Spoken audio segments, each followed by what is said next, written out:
Même si tu as encore un maigre espoir en Liga, on va pas se mentir que la saison du Real Madrid est globalement ratée. Et est-ce que finalement l'arrivée de Kylian Mbappé est pas la complication de trop qui a fait complètement rater cette saison? Salut à tous les gars, c'est Azial. Aujourd'hui on se retrouve pour une nouvelle vidéo. On va parler du Real Madrid, de son actualité et où on va revenir sur cette saison globalement ratée du Real Madrid, sur la mauvaise gestion aussi de Carlo Ancelotti, en tout cas sur le fait que l'arrivée de Mbappé a complètement chamboulé cet équilibre tactique, l'équilibre de cette équipe, l'équilibre de cet effectif, que son arrivée n'était pas quelque chose de primordial. Et en plus de ça, je trouve que cette saison, et on n'en parle peut-être pas assez, encore que si on le souligne quand même, mais peut-être que c'est moins mis en avant, je trouve, que quand il était au Paris Saint-Germain. Sa saison en Ligue des Champions est absolument catastrophique, je trouve. À part son triplé face à Manchester City, il n'y a absolument rien ou quasiment rien à retenir de cette saison en Ligue des Champions pour Kylian Mbappé. Et on le rappelle quand même, quand tu es au Real Madrid,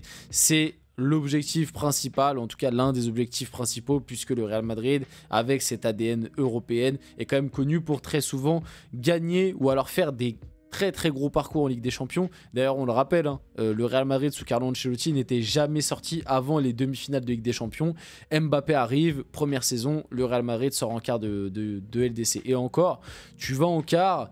Je trouve que par rapport à la saison effectuée, c'est peut-être limite déjà un exploit, ou en tout cas c'est déjà très bien, parce qu'en huitième, t'es déjà pas loin de sortir. Et si le Real était sorti dès les huitièmes, sachant qu'ils n'ont pas sorti en huitième depuis 2019 je crois, et ils n'étaient pas sortis en huitième depuis 2019, l'Ajax, si je me trompe pas, ou peut-être 2020, l'année Covid de City, c'était en huitième peut-être, 2020 peut-être plutôt, face à City il me semble, en huitième.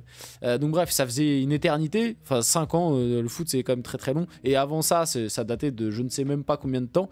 Donc bref, on va parler de tout ça dans cette vidéo, mais avant que la vidéo commence, n'hésitez pas à liker, commenter, partager et vous abonner, ça fait toujours plaisir, ça aide pour le développement de la chaîne. Et nous, on va y aller dès maintenant et discuter un petit peu de tout ça. Mais vous allez voir, on va faire très rapide en vrai sur le Kicks, parce que j'en ai déjà beaucoup parlé dans d'autres vidéos, donc je vous invite à aller les voir. Et en plus de ça, j'ai beaucoup de trucs à vous montrer dans cette vidéo. Donc, Kylian Mbappé a quitté le Paris Saint-Germain cet été pour remporter la Ligue des Champions avec le Real Madrid. Pour le moment, c'est le PSG qui va plus loin que le Real Madrid cette saison. Alors bon, honnêtement, en tant que supporter parisien, j'ai juste envie de me moquer de lui. Parce qu'en plus, il l'a cherché pour le coup. C'est même pas une question de il est parti libre, il est parti, etc. Il a pas voulu rester. C'est même pas une question de ça. C'est une question que déjà, quand il était au PSG, on va pas se mentir, moi, je m'en suis jamais caché. J'aimais de base beaucoup le joueur Kylian Mbappé. Maintenant, je ne suis pas fan de la personnalité qu'il est devenu. Je ne suis pas fan de ce qu'il a fait au Paris Saint-Germain extra sportivement. Voilà. Même sportivement, à des moments, moi, je trouve que on en fait beaucoup. Oui, les stats, c'est très bien, mais au final, qu'est-ce qu'Mbappé a fait de plus que les autres grands joueurs qui sont passés par le PSG? Bah finalement, rien. Voilà, factuellement, Mbappé, il a remporté la Ligue 1, il a remporté la Coupe de France, il a remporté le Trophée des Champions, comme l'a fait Zlatan, comme l'a fait Cavani, comme l'a fait Di Maria, comme l'a fait Neymar, comme l'a fait Draxler. Enfin, tu vois, ce que je veux te dire, c'est que oui, il a été quelqu'un de très important. Il a, entre guillemets, marqué l'histoire du PSG par son passage. Il est devenu le meilleur buteur de l'histoire du club. Donc par tout ça, oui, il a marqué le club. Rien à dire là-dessus. Mais je trouve qu'il l'a aussi marqué énormément négativement, et qu'on oublie énormément le négatif et qu'on met plus en avant le positif quand on veut parler du passage d'Mbappé au PSG. Alors que je suis désolé, sur le passage d'Mbappé au PSG, il y a autant de négatifs que de positifs à dire.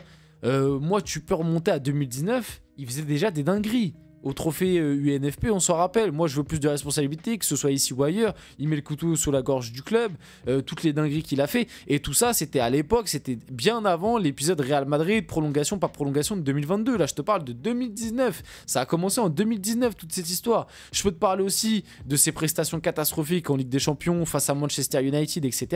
Il y en a plein. Face au Real en 2018, face à Manchester United en 2019. Le Final 8 en 2020, il est pas là. En tout cas, il n'a pas le rôle, il n'a pas un rôle hyper impactant. C'est plus Neymar qui a ce rôle là de leader d'équipe. Il est présent, notamment face à l'Atalanta, pardon, il rentre en jeu, il fait la passe D pour Choupo, mais sur la finale il est inexistant. Sur la demi-finale il est pas inexistant, mais il est pas impactant en fait. Donc sur le 8ème face à Dortmund, le retour, la qualification, la victoire 2-0, il est blessé.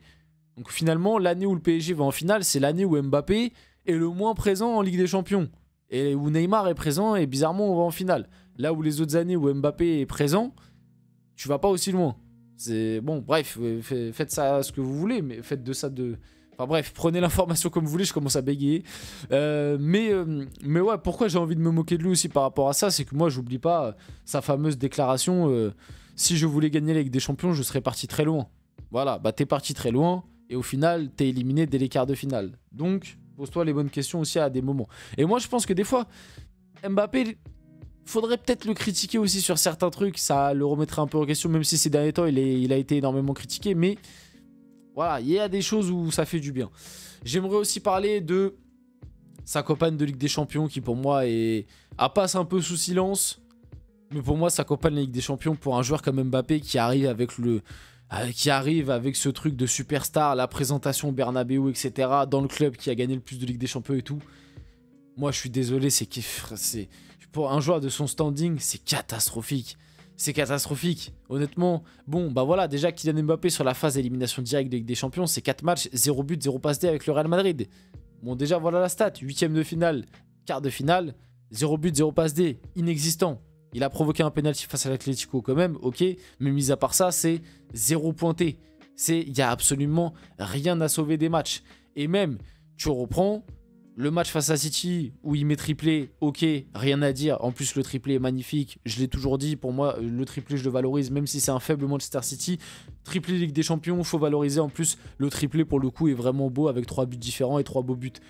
Mais mis à part ça, face à Liverpool, inexistant. Face à l'AC Milan, inexistant. Face à Dortmund, c'est Vinicius qui prend plus les rênes. Premier match, c'était contre Stuttgart. Je me rappelle, il met un tap-in sur une passe de Rodrigo, il est pas bon.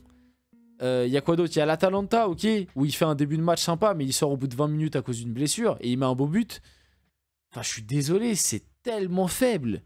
C'est une campagne de Ligue des Champions tellement faible par rapport normalement au standing d'un grand, tu vois, d'un grand joueur. Et comme je viens de le dire, en plus, c'était au Real Madrid et tout. Alors après, vous allez me dire, les autres tours n'ont pas fait mieux. Ouais, d'accord, mais là, je parle de Kylian Mbappé et Vinicius, je l'ai dit, sa saison est très décevante. Bellingham, sa saison est décevante aussi, même si Bellingham, je trouve que il fait quand même mieux que les autres. Rodrigo, mine de rien, en 8ème de finale contre l'Atlético, il est décisif, lui. Tu vois, et pourtant, on dit tous que Rodrigo, là, depuis 2-3 mois, c'est catastrophique. Mais Rodrigo, en Ligue des Champions contre l'Atlético, il est décisif, il est buteur. Et il me semble même qu'il est pas loin de provoquer un penalty. Et je me demande même s'il fait pas une passe D. J'ai un doute. Je me demande si c'est pas lui qui fait la passe D pour Brahim sur le match aller. Mais bref. Rodrigo, en tout cas, est décisif dans ces matchs-là de Ligue des Champions. Donc, bref, Mbappé, c'est très décevant. Comme je vous l'ai dit en plus à maintes et maintes reprises, je vais pas me répéter. Pour moi, il a un impact dans le fait que le Real Madrid ait été un peu déséquilibré cette année et que l'équipe ne soit pas hyper cohérente. Même si c'est pas que de sa faute, c'est aussi de la faute de ceux qui l'ont recruté. Et que lui, finalement, il joue seulement son jeu.